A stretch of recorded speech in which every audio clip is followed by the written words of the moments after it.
6 juin 1944, les falaises de la Normandie, France.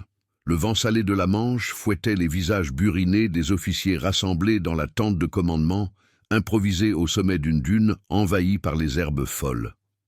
Le grondement distant des moteurs des avions alliés vibrait dans l'air comme un avertissement sourd. Il était 4 heures du matin, et l'aube peinait à percer l'horizon chargé de nuages bas. Le général Dwight D. Eisenhower, silhouette imposante dans son uniforme kaki, se tenait penché sur une carte froissée, ses doigts traçant des lignes invisibles au-dessus des côtes françaises.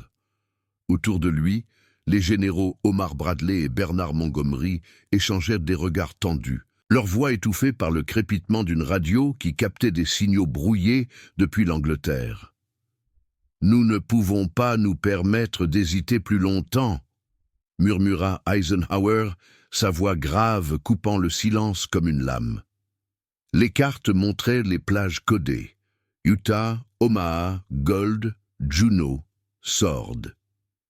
Des milliers de navires attendaient dans la brume, chargés d'hommes et de matériel. Mais au cœur de cette opération titanesque, baptisée Overlord, un plan audacieux avait émergé des bureaux obscurs du renseignement britannique, conçu par un jeune colonel nommé Arthur Travers Harris. Non, attendez, c'était le plan d'un officier subalterne, le major Ian McGregor, un tacticien écossais aux idées non conventionnelles qui avait passé des nuits entières à disséquer les rapports des agents infiltrés en France occupée. Ce plan, que l'on appellerait plus tard Opération Éclair, proposait non pas une simple invasion frontale, mais une diversion audacieuse. Un assaut fin sur les côtes de Calais, le point le plus fortifié par les Allemands pour détourner les divisions Panzer de la Normandie. McGregor insistait sur l'utilisation de ballons captifs et de faux parachutages pour simuler une attaque massive au nord, tandis que les véritables troupes déferleraient sur les plages normandes sous le couvert de l'artillerie navale. C'était risqué, presque suicidaire. Imaginez-vous là, au milieu de cette tente humide, sentant l'odeur de terre mouillée et de tabac froid, écoutant les généraux rejeter l'idée comme une lubie d'un amateur. Bradley secoua la tête, ses lunettes glissant sur son nez. « C'est de la folie, Dwight. Nos renseignements confirment que Rommel a fortifié la Normandie avec des milliers de mines et d'obusiers. Si nous divisons nos forces avec cette diversion, nous exposons nos flancs à une contre-attaque éclair. Les panzers de la 21e division blindée nous écraseront avant même que nos boys ne touchent le sable. » Montgomery, les bras croisés, renchérit d'un ton sec. « Nous avons déjà assez de problèmes avec les marées et les vents. Ce plan de McGregor est un pari sur du vent. Rejetons-le. Overlord doit rester pur.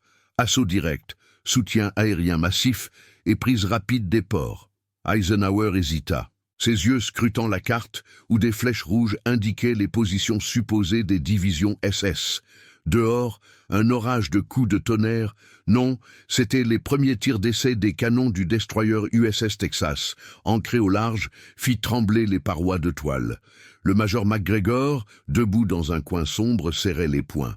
Âgé de 35 ans, avec une cicatrice barrant sa joue gauche, souvenir d'une embuscade en Afrique du Nord, il avait risqué sa carrière pour présenter ce document de 20 pages, bourré de schémas et de projections basés sur les interceptions ultra des codes Enigma. « Général, si nous n'attirons pas les réserves allemandes vers Calais, von Rundstedt lancera ses Tigers directement sur Omaha. J'ai les coordonnées précises des batteries de 88 mm à neutraliser en premier. » Mais les généraux, ces titans de la stratégie, balayèrent ces arguments. « Retournez à votre poste, major », ordonna Bradley. « Overlord est validé sans votre gadget. » McGregor quitta la tente, le cœur battant sous une pluie fine qui transformait le sol en boue glissante. Il marcha jusqu'au bord de la falaise, où les vagues se brisaient avec fureur contre les rochers. Au loin, les silhouettes des barges de débarquement oscillaient dans la houle, prêtes à transporter la première division d'infanterie américaine vers l'enfer.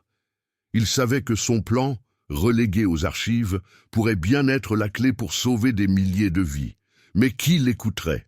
Un simple major face aux étoiles des généraux. Les heures s'écoulèrent dans une tension palpable. À 5h30, les premières vagues d'avions C-47 rugirent au-dessus de la Manche, larguant les parachutistes de la 82e et 101e Airborne dans les champs normands. Vous pouvez presque entendre les moteurs vrombir, sentir l'adrénaline monter alors que les hommes sautaient dans le vide, leurs parachutes s'ouvrant comme des champignons blancs contre le ciel noir. Mais sur le sol français, l'attente était un supplice. À Sainte-Mère-Église, le lieutenant Richard Winters de la Easy Company atterrit dans un marais, son équipement alourdi par l'eau froide. « Bougez-vous, les gars, les Boches sont partout !» cria-t-il à ses hommes, tandis que des balles sifflaient déjà, tirées par les sentinelles de la 98e division d'infanterie allemande. De l'autre côté du front, à Berlin, le maréchal Erwin Rommel inspectait les défenses de la côte atlantique. Dans son quartier général à la Roche-Guillon, il arpentait la pièce aux murs tapissés de cartes, un cigare aux lèvres. Les Alliés viendront par Calais, c'est certain. Préparez les 352e et 716e divisions pour un mur d'acier. Les officiers hochèrent la tête, ignorant que les décrypteurs de Bletchley Park avaient déjà intercepté ces ordres. Rommel, le renard du désert, avait renforcé les plages de Normandie avec des obstacles en herbe hérissés de mines Teller, des bunkers bétonnés abritant des canons PAC-40 et des mitrailleuses MG-42 prêtes à faucher les assaillants. Pourtant une faille persistait. Ces panzers, cloués au sol par le manque de carburant et les ordres hésitants d'Hitler, attendaient un signal qui ne viendrait peut-être pas. Retour en Normandie, où le jour se levait enfin sur un chaos naissant. À 6h30, les premières barges touchèrent le sable d'Omaha Beach. Les soldats de la 116e régiment d'infanterie, trempés et malades de la traversée, rampèrent sous un déluge de feu. Les obus de 105 mm allemands labourèrent la plage, soulevant des geysers de sable et d'eau. Le sergent John Spalding, couvert de boue, hurla « Couvrez-moi, je vais pour le mur !» Ces hommes, armés de fusils M1 Garand et de grenades, chargèrent vers les falaises escarpées où les tireurs d'élite de la Wehrmacht les attendaient. Le bruit était assourdissant. Rafales de Thompson, explosions de grenades Mills, cris de blessés se mêlant au rugissement des destroyers qui pilonnaient les positions ennemies. Mais au milieu de cette boucherie, un messager essoufflé arriva au PC d'Eisenhower. C'était un opérateur radio de la Royal Navy, porteur d'un télégramme urgent depuis les bureaux du Chaef à Londres. « Général, les feux de diversion à Calais ont commencé. Les Allemands bougent leurs réserves. » Eisenhower fronça les sourcils. La diversion, celle que les généraux avaient rejetée. MacGregor, qui avait pris l'initiative en secret, avait activé un réseau d'agents SOE pour lancer des signaux radio falsifiés et des largages de leurre. Des ballons en forme d'avion survolaient Calais, larguant des mannequins enrubannés qui explosaient en fumigènes colorés, simulant un parachutage massif. Le plan rejeté prenait vie, malgré tout. Sur la plage d'Omaha, les Américains gagnaient du terrain, pied à pied, ignorant que cette ruse avait attiré la 12e division SS Panzer Hitlerjugend vers le nord. Bradley, observant depuis un vaisseau de commandement, murmura « Qu'est-ce que c'est que ce diable ?» Mais il était trop tard pour arrêter la machine. La bataille faisait rage et le front tout entier pendait à un fil. Si vous voulez suivre d'autres récits comme celui-ci, abonnez-vous à la chaîne. Pourtant, alors que le soleil montait, une ombre planait. Les renforts allemands, alertés par la diversion, se massaient-ils vraiment au bon endroit? Le vrai test ne faisait que commencer. Le soleil de juin, encore bas sur l'horizon, jetait une lumière orangée sur les eaux tumultueuses de la Manche, transformant les vagues en un chaos scintillant. À bord du croiseur HMS Belfast, ancré au large de Sword Beach, le capitaine Philippe Vian scrutait l'horizon à travers ses jumelles Zeiss, le sel piquant ses yeux fatigués. Il était 7h15 et le bombardement naval faisait rage. Les canons de 6 pouces du Belfast crachaient des salves assourdissantes, leurs éclats illuminant le ciel comme des éclairs artificiels. De l'eau, les obus sifflaient vers les falaises normandes, où les positions de la 716e division d'infanterie allemande résistaient avec une férocité inattendue. Mais Vian le savait. La vraie bataille se jouait plus au nord, à des kilomètres de là, où la diversion tant décriée prenait forme. À Calais, sous un ciel plombé par la fumée des usines bombardées, les agents du Special Operations Executive, ces ombres britanniques infiltrées depuis des mois, activèrent leur piège. Imaginez-vous tapis dans un fossé boueux, le cœur battant au rythme des faux signaux radio que vous émettez depuis un poste émetteur clandestin, camouflé sous des branchages. Le sergent-chef Émile Laurent, un résistant français de la section F du SOE, tournait la molette de son appareil, envoyant des messages codés en morse. Aigle descend. Force principale en approche. Coordonnées 50-55. N 1-45E. C'étaient des mensonges habilement tissés, inspirés des interceptions ultra, pour imiter les communications d'une flotte alliée massive se dirigeant droit sur le Pas-de-Calais. Du côté allemand, l'alarme se propagea comme une traînée de poudre. Dans le bunker de commandement de la 15e armée à Tourcoing, le général-oberste Hans von Salmuth bondit de sa chaise, renversant une tasse de café froid. Ses aides de camp, visage pâle sous les lampes à huile, décodaient frénétiquement les rapports entrants. « Herr Général, les radars de Freya détectent une flotte fantôme au nord. Des parachutages massifs signalés près de Boulogne. » Von Salmuth, un vétéran de la Blitzkrieg polonaise, frappa du poing sur la table de chêne. « C'est l'assaut principal. Alertez la première division SS Leibstandart et la 352e infanterie. Transférez-les immédiatement vers Calais.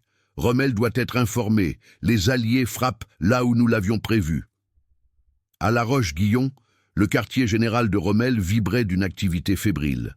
Le maréchal, de retour d'une inspection matinale, reçut le message par téléx, ses gants de cuir craquant alors qu'il serrait le papier. « Enfin, ils viennent par le plus court chemin », grogna-t-il, ses yeux bleus plissés. Il ordonna le déploiement des Panzerkar et des Jagdpanzer de la 21e division blindée, clouée jusqu'alors par les directives d'Hitler, exigeant l'approbation du Führer pour tout mouvement. Des convois de camions Opel Blitz rugirent sur les routes embouteillées, transportant des milliers de soldats de la Hitlerjugend vers le nord, leurs MG-42 chargés et prêtes. Rommel ignorait que ces mouvements étaient exactement ce que le major MacGregor avait anticipé. Une saignée des réserves qui laissait la Normandie vulnérable, presque nue. Pendant ce temps, sur Juno Beach, les Canadiens de la 3e division d'infanterie luttaient pour leur survie. Le lieutenant-colonel Dalton Smith, commandant le North Shore Regiment, rampait sur le sable trempé, son casque Stahl allemand, trophée d'une escarmouche, incliné sur son front. L'air puait la cordite et le varech pourri, tandis que les obus de 88 millétrives des bunkers d'EVN 62 labourèrent les dunes. « Avancez, bon sang, les chars Sherman arrivent !» hurla-t-il à ses hommes, qui chargeaient avec des Bren Guns et des Piat anti-chars, leurs bottes s'enfonçant dans le limon. Une explosion proche projeta du sable sur eux, et un jeune caporal, touché à l'épaule, s'effondra en gémissant. Mais les Canadiens progressaient, pied à pied, profitant d'une brèche inattendue. Les défenses allemandes, privées de renforts immédiats, vacillaient sous le pilonnage incessant des croiseurs HMS Orion et Emerald. MacGregor, lui, observait depuis un poste d'observation improvisé sur une colline dominant Utah Beach. Âgé seulement de 35 ans, mais avec l'air d'un homme usé par des années de calculs secrets, il ajustait ses écouteurs, captant les transmissions de la Royal Air Force. Les bombardiers Lancaster de la 5e groupe larguaient des Windows, des bandes d'aluminium pour brouiller les radars Würzburg au-dessus de Calais, simulant une armada aérienne. Des ballons barrages, gonflés à l'hélium, traînaient des leurres en toile peinte, ressemblant à des bombardiers B-17, flottant sinistres dans le vent. « Ça marche », murmura-t-il pour lui-même, sentant une bouffée d'air salin sur son visage scarifié. Il avait désobéi aux ordres, activant le réseau SOE via un canal backdoor depuis son poste à Southwick House. Les généraux pouvaient bien le destituer après. Pour l'instant, son plan rejeté saignait l'ennemi. À Omaha, la situation était un cauchemar sanglant. Les Rangers de la 5e compagnie, menés par le lieutenant-colonel James Rudder, escaladaient les falaises de Pointe-du-Hoc sous un déluge de feu. Les cordes de chanvre glissaient sur les mains ensanglantées, tandis que les mitrailleuses MG-34 des Allemands crépitaient depuis les cratères. « Grimpez, grimpez ou crevez !» rugit Rudder son Thompson. 45 mitraillant un nid de mitrailleuses. En bas, sur la plage, les survivants de la 1re et 29e divisions américaines se terraient derrière des hérissons tchèques, ces obstacles métalliques hérissés de mines. Le caporal Frank Upham, un gamin du Kansas, rechargeait son M1 Garand d'une main tremblante. L'odeur de sang et de poudre lui montant au nez. « Où sont les renforts? Les Boches nous massacrent !» Mais ils ignoraient que, grâce à la diversion, la 12e SS Panzer, qui aurait pu les balayer, roulait à pleine vitesse vers le nord, ses chenilles crissant sur l'asphalte. Eisenhower, dans sa tente désormais bruissante d'opérateurs radio, reçut les premiers rapports confirmés. Les divisions de von Rundstedt se déplacent vers Calais, général, annonça un aide de camp, un jeune lieutenant de la 8e armée aérienne. Bradley à ses côtés blêmit. « C'est impossible, nous avions rejeté cette folie. » Montgomery, joignable par liaison sécurisée depuis son QG à Portsmouth, grommela. « Si c'est l'œuvre de ce MacGregor, il mérite la croix de Victoria. Ou la cour martiale. » Eisenhower, impassible, hocha la tête. « Peu importe qui, ça nous donne une chance. » Dehors, le vent portait les échos lointains des combats. Hurlements de sirènes, vrombissements de P-51 Mustang patrouillant le ciel et le fracas des vagues emportant les corps. Pourtant, au milieu de cette euphorie naissante, un doute persistait. À Berlin, Hitler, éveillé par ses adjoints dans le Wolfslair, fixait une carte actualisée. « Les rapports de Rommel confirment l'attaque à Calais », dit-il d'une voix rauque, son bras tremblant sous l'effet des pilules. Mais le général Alfred Jodl, chef d'état-major, hésita. « Führer, nos éclaireurs en Normandie signalent des débarquements mineurs. Et si c'était une feinte ?» Hitler balaya l'air d'un geste. « Non, c'est le vrai coup. Envoyez les réserves restantes, mais attendez mon ordre final. » Cette hésitation, ce fil ténu, pouvait tout changer. Sur les plages, les Alliés avançaient, mais le vrai front, celui des panzers en route, se resserrait comme un étau invisible. Alors que midi approchait, une nouvelle alerte radio fissura l'illusion. Des éclaireurs de la Luftwaffe avaient repéré les vraies flottes en Normandie. La diversion tenait-elle encore? MacGregor, serrant son talkie-walkie, pria pour que son plan, né dans l'ombre, ne s'effondre pas avant d'avoir sauvé le jour. Midi approchait, et le ciel normand, chargé de nuages bas et de traînées de fumée noire, pesait comme un linceul sur les plages ensanglantées. À bord du destroyer USS Frankfurt, qui sillonnait les eaux agitées au large d'Omaha Beach, le commandant Harry Eldridge agrippait la rambarde rouillée, ses bottes claquant sur le pont glissant. L'air vibrait du hurlement des sirènes et du grondement des moteurs diesel, tandis que les canons de 5 pouces pivotaient furieusement vers les falaises. Feu à volonté sur ces bunkers WN-74, ordonna-t-il d'une voix rauque couvrant le chaos. Un obus jaillit, traçant une arc de feu vers les positions allemandes, où les servants de canon PAC-43, terrés dans le béton armé, ripostaient avec des salves précises. L'explosion secoua l'eau, projetant une gerbe d'écume qui retomba comme une pluie salée sur l'équipage. Sur la plage elle-même, le caporal Frank Upham, toujours tapi derrière un hérisson tchèque tordu, rechargeait son M1 Garand pour la 10e fois, ses doigts engourdis par le froid et la peur. Le sable était un bourbier rouge de sang et de fragments de métal, jonchés de corps immobiles et de casques GI abandonnés. « Les chars d'Aidé, où sont-ils » cria-t-il à son sergent, un vétéran du Pacifique nommé Tom Riley, qui rampait à ses côtés, un bandage improvisé autour de la cuisse. Les Duplex Drive Sherman, ces amphibiens censés flotter jusqu'au rivage, avaient sombré par dizaines dans les vagues traîtresses, leurs toiles gonflables déchirées par les obus. Seuls quelques-uns émergeaient, leurs chenilles mordant le sable sous le feu nourri des mitrailleuses MG-42, qui crépitaient comme des frelons enragés. Imaginez-vous là, le cœur cognant dans votre poitrine, sentant le sel piquer vos lèvres gercées, tandis que les survivants de la 116e régiment chargeaient vers les shingles, ces galets empilés formant un mur naturel. Le lieutenant John Spiro, un New-Yorkais au visage juvénile, bondit en avant, son fusil à pompe Remington 870 crachant des flammes. « Pour l'Amérique, les gars, prenez ce mur de mer !» hurla-t-il. Mais une rafale le faucha net, son corps s'effondrant dans un nuage de poussière.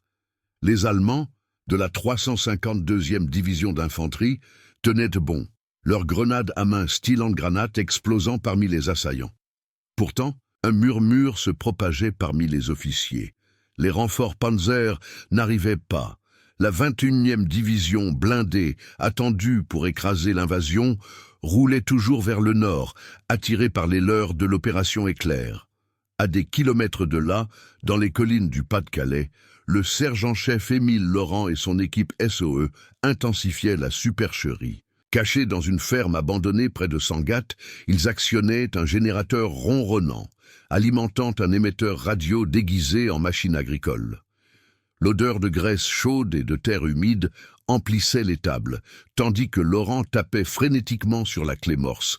Flotte confirmée, bombardier en vue, impact imminent sur Calais.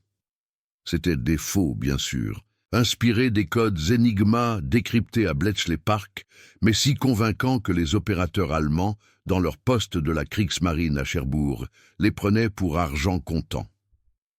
Dehors, des avions factices, des modèles réduits tractés par des camions, survolaient la zone, larguant des fumigènes qui simulaient des incendies massifs. Des explosions contrôlées, réalisées avec des charges de dynamite cachées dans des champs, ajoutaient au spectacle des colonnes de fumée noire, s'élevant comme des signaux de détresse. À Tourcoing, le général Oberst von Salmuth arpentait son bunker souterrain, les murs suintant d'humidité sous les lampes nues. Ses officiers, penchés sur des cartes jaunies, suivaient les mouvements des convois. La 15e armée est en marche. Herr Général, la Leibstandarte arrive de Belgique en 3 heures, rapporta un major, ajustant ses lunettes. Von Salmuth hocha la tête, ignorant les signaux contradictoires venant de Normandie. Rommel, depuis La Roche-Guyon, avait validé le transfert. Les Tigers et les Panthers de la 12e SS Panzer, avec leurs canons de 90 mm MK-36, quittaient leur dépôt près de Caen, filant vers le nord sur des routes encombrées de réfugiés. « C'est la guerre éclair inversée », marmonna von Salmuth, allumant un cigare tremblant. « Les Anglais paieront cher leur erreur. » Mais au fond de lui, une intuition le rongeait. Et si les débarquements en Normandie n'étaient pas une diversion mineure? Le maréchal Rommel, dans son château reconverti, recevait des mises à jour par coursiers motocyclistes. Assis à une table encombrée de rapports, il traçait des flèches sur une carte avec un crayon mâchonné.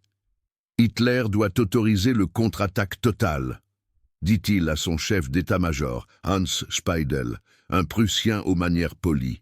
Speidel hésita, jetant un œil à la ligne téléphonique sécurisée vers Berlin. « Le Führer dort encore, maréchal. Ses médecins insistent sur le repos. » Rommel frappa la table, faisant teinter les verres. « Le repos, pendant que les Alliés foulent notre sol ?»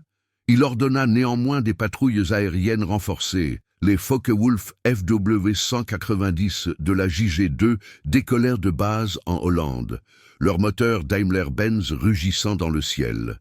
Mais la Luftwaffe, affaiblie par des mois de bombardements alliés, ne pouvait couvrir tout le front. Un éclaireur, le lieutenant Klaus Werner, survola la Manche à basse altitude, son Messerschmitt Bf 109 frôlant les vagues. « Flotte massive en Normandie, ce n'est pas une feinte », radio-t-il. Mais le signal fut brouillé par les Window, largués par les Lancaster. À Southwick House, le quartier général allié en Angleterre, le major Ian MacGregor écoutait les interceptions avec une tension palpable. La pièce, bondée d'opérateurs WAAF aux casques rivés aux oreilles, bourdonnait de morses et de murmures. MacGregor, sa cicatrice luisant sous la lumière crue, nota les mouvements allemands sur un tableau noir. La 352e est figée à Bayeux, sans ordre pour avancer, dit-il à un colonel du G2, l'intelligence américaine. Votre plan fonctionne, Major, mais si Hitler réagit... MacGregor haussa les épaules, sentant la sueur couler dans son dos. Il avait risqué la cour martiale en activant les agents sans autorisation, contournant les généraux via un réseau parallèle. Dehors, la pluie martelait les fenêtres, comme un rappel des risques. Sur Gold Beach, les Britanniques de la 50e division d'infanterie progressaient enfin, leurs chars Churchill Aviaire posant des ponts fascinent sur les obstacles. Le major Nigel Hamilton, commandant une compagnie du Royal Hampshire Regiment, escaladait une dune sous le couvert de mortiers 3 pouces. L'air empestait la poudre et le gasoil brûlé, tandis que des éclats sifflaient autour d'eux. Les Allemands faiblissent. « Poussez vers Arromanches !» cria-t-il, son Sten-Gun à la main. En effet, la 716e division privée de panzergrenadiers reculait, leurs officiers aboyant des ordres en vain. À Sword Beach, les commandos britanniques de la 1re brigade spéciale, menés par le Lord Lovat en kilt écossais, jouaient de la cornemuse au milieu des balles, un geste fou qui galvanisait les troupes. Eisenhower, briefé par radio depuis son PC mobile, permit un sourire fugace. « Dites à MacGregor que je veux le voir après », transmit-il à Bradley, qui observait depuis le croiseur Augusta. Ce plan rejeté nous donne l'avantage. Mais à Berlin, dans le Wolfslair, Hitler s'éveillait enfin, entouré de généraux anxieux. Alfred Jodl, penché sur une carte, murmura « Führer, les rapports sont confus. Normandie ou Calais ?» Hitler, les yeux injectés de sang, abattit son poing. « C'est Calais, mais vérifié, pas d'ordre sans confirmation. » Cette paralysie, fruit des doutes semés par la diversion, offrait aux Alliés un répit précieux. Pourtant, alors que l'après-midi s'étirait, un convoi panzer isolé, un détachement de la 101e division blindée SS, contourna les pièges et fila vers la Normandie. MacGregor capta le signal. Il bouge, la ruse craque. Sur les plages, les combats s'intensifiaient et le front, sauvé pour l'instant, menaçait de se refermer comme une mâchoire. Le vrai défi, celui des contre-attaques, n'était qu'à l'horizon. L'après-midi du 6 juin s'étirait sous un ciel normand, zébré de traînées de condensation et de nuages sombres, comme si le ciel lui-même retenait son souffle. À bord d'un char Sherman, du 13e, 18e Royal Hussards, roulant prudemment sur les routes boueuses menant à Bayeux depuis Gold Beach, le sergent-chef Bill Ellis serrait les leviers de direction, ses gants imprégnés d'huile et de sueur. Le moteur continental R975 ronronnait avec effort, faisant vibrer le blindage riveté, tandis que l'odeur âcre de gasoil et de métal chauffé emplissait l'habitacle exigu.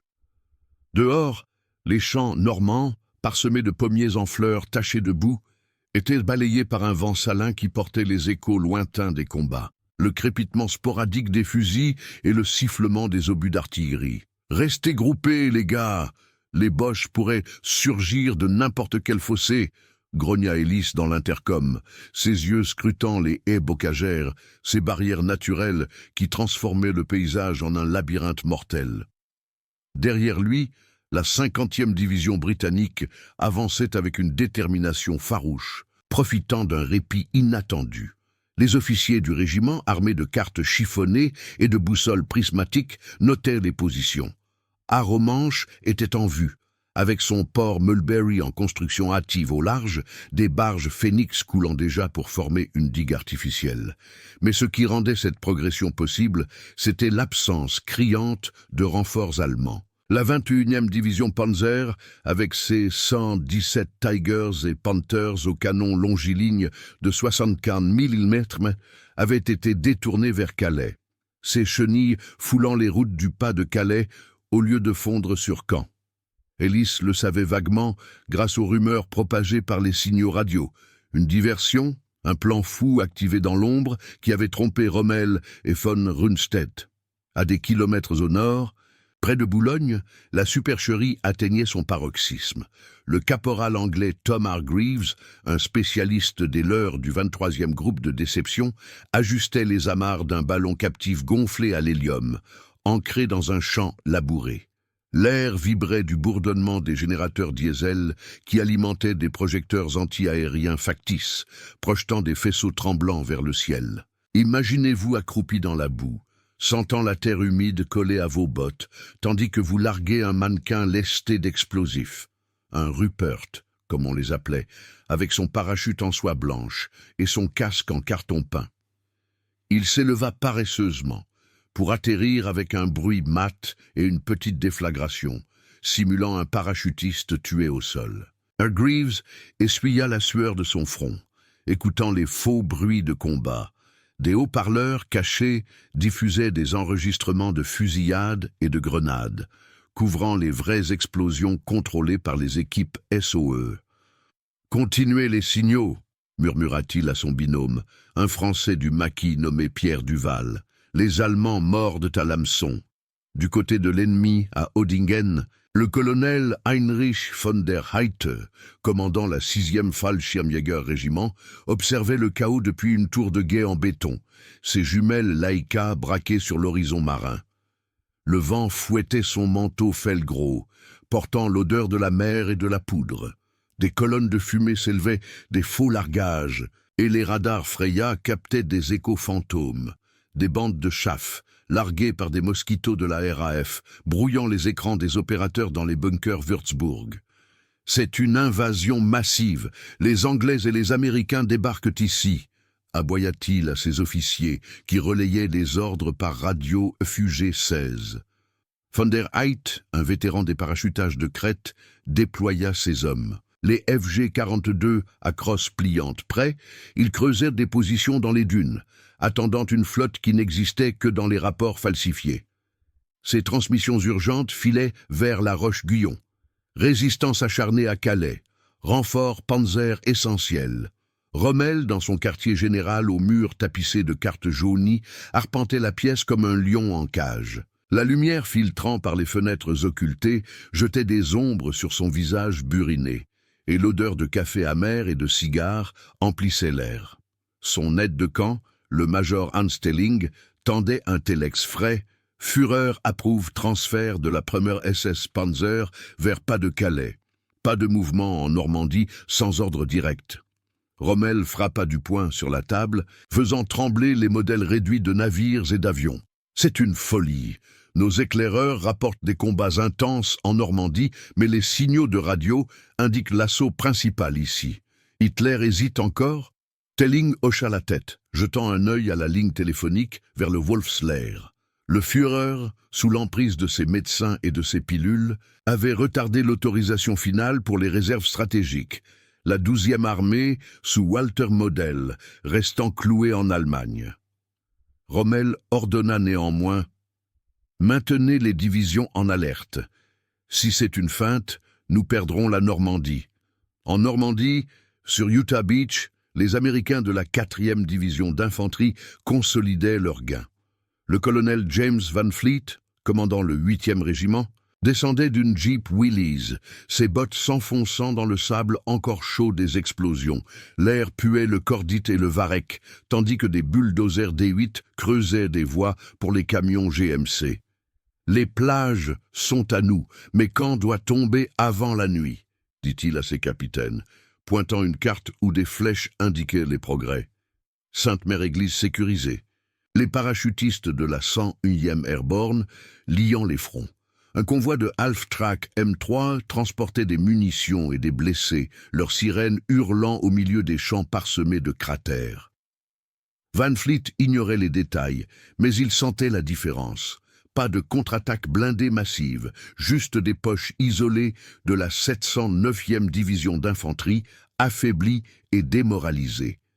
À Southwick House, McGregor recevait les dernières interceptions, sa main tremblant légèrement sur le crayon alors qu'il annotait un tableau. La pièce, surchauffée par les lampes et les corps serrés, bourdonnait de téléscripteurs cliquetants.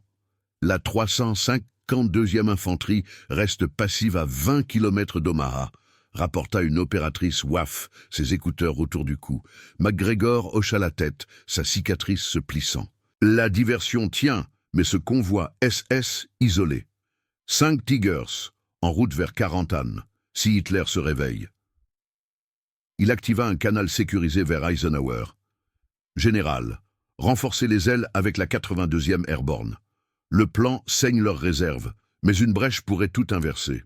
Sur Omaha, où le soleil déclinait enfin, le caporal Upham et ses camarades avaient franchi le shingle. Rampant vers un bunker abandonné, il rechargeait son garant, le métal froid contre sa peau moite.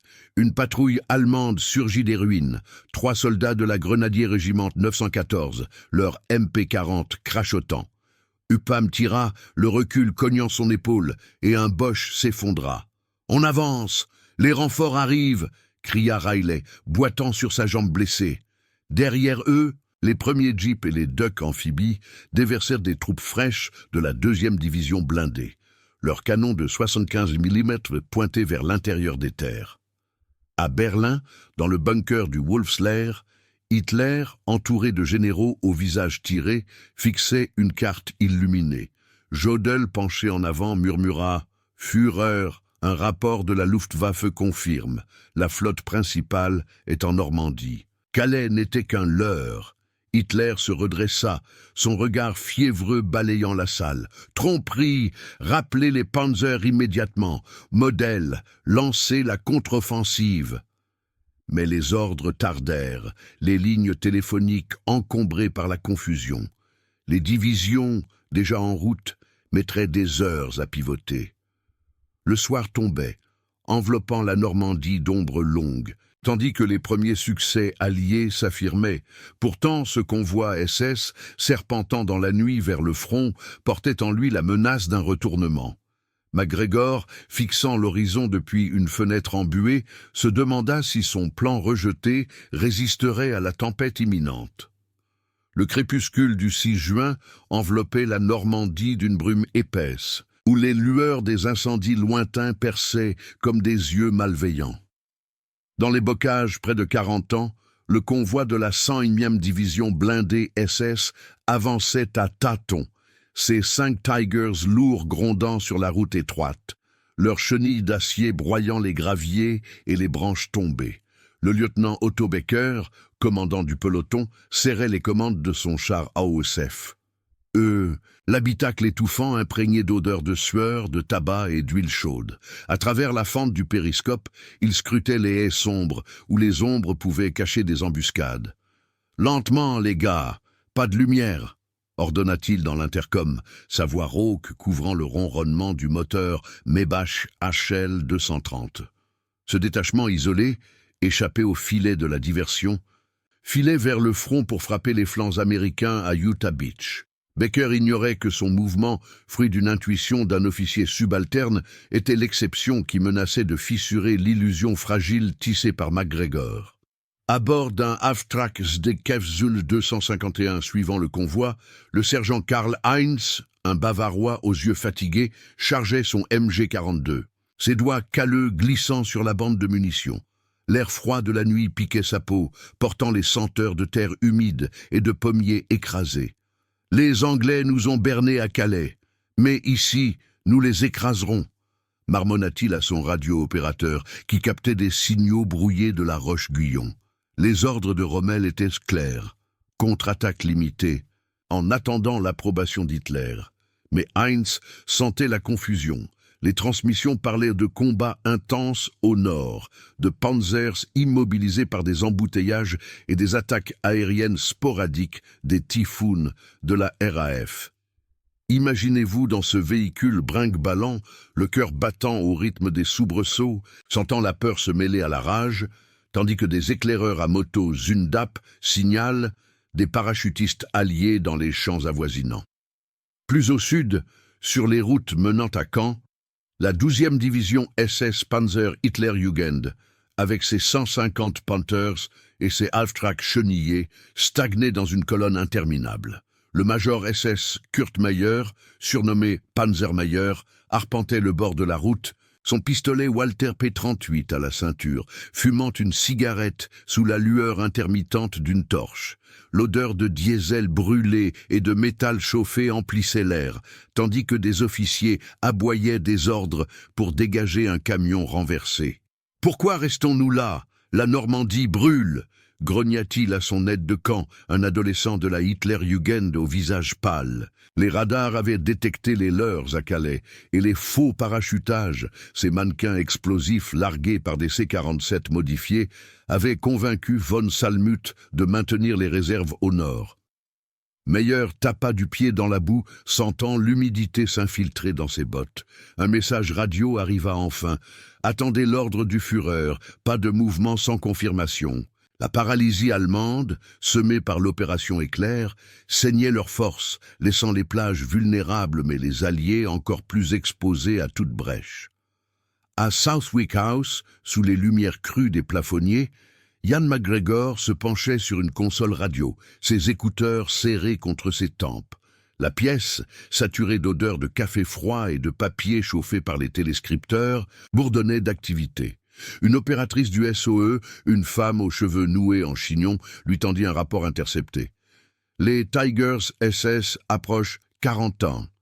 5 unités, coordonnées 49 15 N, 1 15 2 W. McGregor jura en écossais, sa cicatrice se crispant sous la tension. Il activa un canal vers le Scheif. Général Eisenhower alertait la 101e Airborne. Dites à Winters de verrouiller les ponts du Merderet. Dehors, la nuit anglaise était calme, mais McGregor sentait le poids du risque. Son plan, activé en secret, avait détourné 80% des réserves Panzer, mais ce convoi isolé pouvait percer les lignes et isoler Utah de Omaha. Il visualisait les cartes, les flèches rouges des Allemands se heurtant aux bleus alliés, un équilibre précaire, maintenu par des mensonges radio et des fumées artificielles. En Normandie, la nuit du 6 au 7 juin transformait les plages en un enfer luminescent. À Pointe-du-Hoc, les Rangers de Ruder consolidaient leur position, creusant des trous d'hommes sous les cratères fumants. Le sergent Len Lommel, le visage noirci de suie, rechargeait son Thompson. 45. L'odeur de cordite collant à sa peau comme une seconde couche. Les Boches reviennent à la charge, murmura-t-il à ses hommes, tapis derrière des sacs de sable improvisés. Des patrouilles de la 350e division, affaiblies par le manque de soutien blindé, lancèrent une contre-attaque sporadique, des grenades Kugelandgranate explosant dans l'obscurité, suivies de cris en allemand. Mais sans les panzers attendus, les assauts s'essoufflèrent vite. Lommel riposta, le recul de son arme cognant son épaule, et un éclaireur ennemi s'effondra, son casque roulant dans la poussière. Au loin, les projecteurs des destroyers USS Emmons balayaient la mer, repoussant une tentative de la Kriegsmarine avec des salves de 5 pouces. Sur Utah Beach, le lieutenant Richard Winters, de la Easy Company, 2e bataillon, 506e PIR, organisait une défense hâtive autour du causeway menant à Sainte-Mère-Église. L'air froid portait les gémissements des blessés et le craquement des feux dans les villages incendiés. Armé de son M1 carbine, Winters rampait dans un fossé, sentant la boue glacée suinter dans son treillis. Préparez les bazookas, si les chars arrivent, on les stoppe ici, ordonna-t-il à ses parachutistes, encore couverts de terre des largages ratés. Un grondement sourd se fit entendre. Les Tigers SS émergeaient des ombres, leurs phares occultés, perçant la nuit comme des lames. Le premier char, son canon de 90 mm pivotant, laboura le champ d'une salve, projetant des gerbes de terre. Winters hurla « Feu !» Un Rocketman A1 jaillit d'un 60 mm de mortar improvisé, heurtant le flanc du Tiger dans une explosion orangée. Le monstre d'acier s'immobilisa, fumant, mais les 4 autres avancèrent, leurs mitrailleuses coaxiales crépitant. Le combat fut féroce, un balai mortel dans l'obscurité. Imaginez-vous, aux côtés de Winters, le souffle court, sentant la chaleur des impacts et l'odeur âcre de la poudre, tandis que des grenades thermites incendiaient un Panther, illuminant les visages terrifiés des servants allemands qui sautaient hors de l'épave. Baker, dans son Tiger, visa un groupe de GI. Mais un P-47 Thunderbolt surgit du ciel nuageux, largua une bombe de 500 livres, secouant le sol comme un tremblement de terre. Le char de Baker bascula dans un fossé, son équipage piégé dans les flammes. Hainton, survivant dans son half-track, chargea avec son MG-42, fauchant 2 Américains avant qu'une rafale de Browning barre ne le cloue au sol, son corps s'affaissant contre la roue chenillée. À l'aube du 7 juin, alors que les premiers rayons perçaient les nuages, les survivants SS se replièrent, leur transmission radio suppliant des renforts qui n'arrivaient pas. Rommel, informé par un coursier motocycliste épuisé, frappa sa carte de frustration. Ce convoi était notre chance, mais les divisions principales sont encore à Calais, piégées par ces fantômes.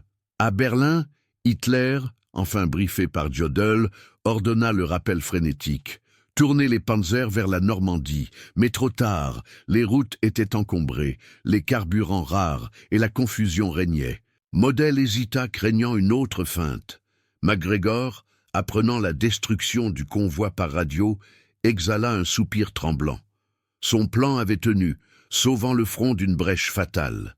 Les Alliés consolidaient. Caen était encerclé. Les ports Mulberry prenaient forme. Pourtant, au loin, d'autres ombres se massaient, les réserves allemandes, pivotant lentement. La bataille pour la Normandie n'était pas gagnée. Elle ne faisait que s'embraser davantage. L'aube du 7 juin 1944 se levait sur une Normandie exsangue, où la brume matinale se mêlait à la fumée âcre des incendies qui couvaient encore dans les villages rasés. À 40 ans, au cœur des marais inondés, le lieutenant Richard Winters essuyait la boue de son visage, ses bottes s'enfonçant dans le limon froid tandis qu'il inspectait les épaves fumantes des Tigers SS. L'air portait l'odeur métallique du métal brûlé et le gémissement étouffé des blessés allemands capturés, ligotés dans un enclos improvisé fait de barbelés récupérés. « Sécurisez la zone, les gars, pas de surprise !» ordonna-t-il d'une voix basse, son M1 carbine encore chaud contre son épaule.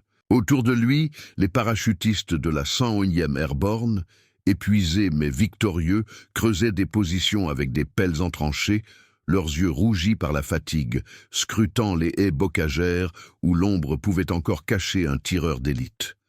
Le convoi SS, ce serpent d'acier qui avait failli percer les lignes, gisait maintenant en carcasse tordue, leurs chenilles figées dans la tourbe. Winters ignorait les détails de la ruse qui avait affaibli l'ennemi, mais il sentait que le destin avait tourné.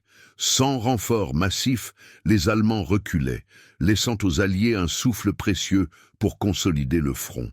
À des kilomètres au nord, sur les routes du Pas-de-Calais, la 12e division SS Panzer Hitlerjugend pivotait enfin dans un chaos indescriptible. Le major Kurt Meyer, debout sur le toit de son Half-Trax-D KFZ 250, hurlait des ordres par mégaphone, tandis que les conducteurs de Panthers luttent contre les embouteillages. Le soleil naissant jetait une lumière crue sur les colonnes de véhicules, leurs moteurs surchauffés crachotant des nuages noirs qui obscurcissaient l'horizon. L'odeur de caoutchouc brûlé et d'essence rare emplissait l'air, tandis que des officiers de la Wehrmacht dépêchés depuis Berlin tentaient de réorganiser le désordre. « Rappelez les unités, la Normandie est le vrai front !» aboyait Meyer, son visage rouge de fureur, ignorant les regards perplexes de ses hommes, les faux signaux radio. Ces fantômes persistants de l'opération Éclair avaient semé la confusion. Des échos de combat simulés par les équipes SOE résonnaient encore dans les récepteurs Fugé 5, convainquant les opérateurs que Calais restait menacé. Mais les éclaireurs de la Luftwaffe, atterrissant en urgence sur des champs improvisés, apportaient la vérité brutale. Des milliers de navires alliés ancrés en Normandie, des ports Mulberry en érection et des divisions blindées britanniques roulant vers Caen. Meyer frappa le blindage de son véhicule, sentant la vibration sous sa paume. « Nous avons été joués comme des marionnettes », murmura-t-il, réalisant trop tard que les ballons captifs et les mannequins parachutés n'avaient été qu'un leurre pour vider les réserves du mur de l'Atlantique. Imaginez-vous dans le quartier général de Rommel, à la Roche-Guyon, où l'air confinait l'odeur de cartes humides et de tabac froid, tandis que le maréchal arpentait la salle aux murs lambrissés. Ses bottes claquaient sur le parquet usé, et ses gants de cuir craquaient alors qu'il serrait un télex froissé. Hitler a enfin ordonné le rappel, mais c'est trop tard, grogna-t-il à Hans Speidel, son chef d'état-major, dont le visage pâle trahissait l'anxiété. Les lignes téléphoniques vers Berlin bourdonnaient d'accusations. Jodl, depuis le Wolf's Lair, hurlait des explications confuses sur les interceptions ultra qui avaient anticipé chaque mouvement. Rommel s'arrêta devant une carte où des épingles rouges indiquèrent les positions. La 21e Panzer, détournée vers Boulogne, mettrait 2 jours pour rejoindre Caen, ses Tigers cloués par le manque de carburant et les ponts bombardés par les P-47 Thunderbolt. Ce plan allié, une diversion d'un génie subalterne, sans doute. Nos généraux ont vu juste en fortifiant Calais, mais nous avons mordu à l'appât. Speidel hocha la tête, ajustant ses lunettes. Dehors, un orage d'été grondait, comme un écho des canons navals alliés qui pilonnaient encore les côtes. Rommel savait que le front s'effritait. Sans les divisions SS au complet, les contre-attaques promises par Hitler se réduiraient à des escarmouches, laissant les Alliés libres d'avancer vers l'intérieur des terres. À Southwick House, en Angleterre, le major Ian McGregor se tenait enfin devant Eisenhower, dans une pièce au mur couvert d'écrans radars clignotants. L'air était chargé d'odeurs de thé fort et de papier imprimé à la hâte, tandis que des aides de camp relayaient les rapports des plages. Eisenhower, sa pipe éteinte entre les dents, posa une main sur l'épaule de McGregor. « Votre opération est claire, Major, rejetée par Bradley et Monty. Mais elle a saigné les Panzers avant qu'ils ne nous écrasent. Des milliers de vies sauvées sur Omaha et Utah. » McGregor, sa cicatrice barrant toujours sa joue, baissa les yeux, sentant le poids de la désobéissance. « J'ai agi sans ordre, général. Les agents SOE ont risqué leur coup pour ces signaux falsifiés. » Eisenhower secoua la tête, un sourire fugace adoucissant son visage buriné. « La cour martiale peut attendre. Pour l'instant, vous avez ouvert la brèche. Dites à vos hommes que le front tient. » Dehors, les moteurs des C-47 redémarraient pour de nouveaux largages, portant des renforts vers la tête de pont qui s'élargissait. Sur les plages, la consolidation prenait forme sous un soleil timide. À Juno Beach, les Canadiens de la 3e division érigeaient des tentes de campagne, leurs pelles creusant des latrines, tandis que des cuisiniers réchauffaient des rations C sur des braseros. Le lieutenant-colonel Dalton Smith, bandant une plaie au bras, observait les premiers convois de camions GMC déversant des munitions, caisses de 105 ml pour les Howitzer M2A1 et des jeeps armés de mitrailleuses 50. L'air vibrait encore des échos des combats, un MG-42, isolé crachotant au loin, vite réduit au silence par un typhoon qui piquait du ciel. Smith s'assit sur un tronc d'arbre abattu, sentant la sève collante sous ses doigts. « Sans ces renforts allemands bloqués au nord, nous serions en enfer », dit-il à un caporal épuisé qui hochait la tête en mâchant un biscuit dur. Les obstacles. Taylor Mines étaient neutralisés. Les bunkers WN capturés et les premiers bulldozers traçaient des routes vers l'intérieur, reliant les têtes de pont en un front cohérent. À Berlin, dans le bunker étouffant du Wolf's Lair, Hitler tempêtait contre ses généraux, son poing frappant la table de chêne massif. « Tromperie, nos radars, nos codes, tout a échoué !» hurla-t-il, ses yeux fiévreux balayant Jodl et Keitel, qui baissaient la tête sous les lampes nues. L'odeur de béton humide et de sueur imprégnait l'air, tandis que des cartes froissées jonchaient le sol. Jodl, la voix tremblante, admit « Führer, les Alliés ont utilisé nos propres interceptions contre nous. Ce plan, il a vidé nos réserves avant l'assaut principal. » Hitler s'effondra dans son fauteuil, murmurant des ordres pour une contre-offensive désespérée. Model et ses divisions de l'Est rapatriées, mais trop loin, trop tard. La paralysie du haut commandement, exacerbée par la diversion, avait transformé la forteresse atlantique en un château de sable. Des semaines plus tard, alors que les Alliés libéraient Paris et que les panzers allemands reculaient vers la Seine, le nom de McGregor émergea dans les débriefings secrets. Son plan rejeté, activé dans l'ombre, avait sauvé le jour J d'une annihilation potentielle, permettant à Overlord de s'épanouir en une libération continentale. Pourtant, dans les archives poussiéreuses du Chaef, un rapport final notait l'ironie. Les généraux, promus pour leur victoire, ignoraient encore le major écossais qui avait tenu le fil du destin. La guerre continuait, ses ombres s'allongeant vers l'est, mais ce front, du moins, avait été sauvé par une ruse oubliée.